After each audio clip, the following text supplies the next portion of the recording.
కొరకు యేసయ్యకి ఏముంది? భార్యం ఉంది. హలో, నశించిన ప్రజల గురించి నీకు బరువు ఉండాలి, భార్యం ఉండాలి. ఎవరి గురించి? నశించిన ప్రజల గురించి, సంఘంలో ఉన్న ప్రజల గురించి, నాయకుల గురించి నీకేముండాలి? భారం ఉండాలి.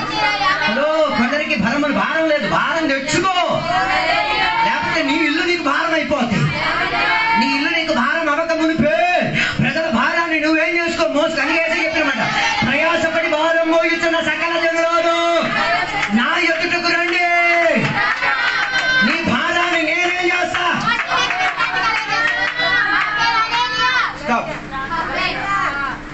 బయట ఉన్నోడు భారం నువ్వేం చేయాలా? ఏం చేయాలి? మోసి ఏం చేయాలా? ఈజీ చెయ్యాలి. అర్థం కాదు. ఇప్పుడు ప్రసాద్ గారు దేవుని నమ్మలేదు అనుకోండి, ఆయన ఉపయోగం ఆయన ఒకటి నాకు కనబడుతుంది. బయట పని చేస్తున్నాడు, నేను దేవుని బిడ్డని, నేను ఆయన సువార్త చెప్పేసి ఏం చేస్తాను? తన బరువును కూడా ఏం చేస్తున్నాను? అప్పుడు ఆయన ఇవ్వడం వీడికి తలనొప్పి, బాబు నా దగ్గరకు వచ్చి నా బరువు, అప్పుడు చెప్పొచ్చా నాయన బరువు మోయడానికి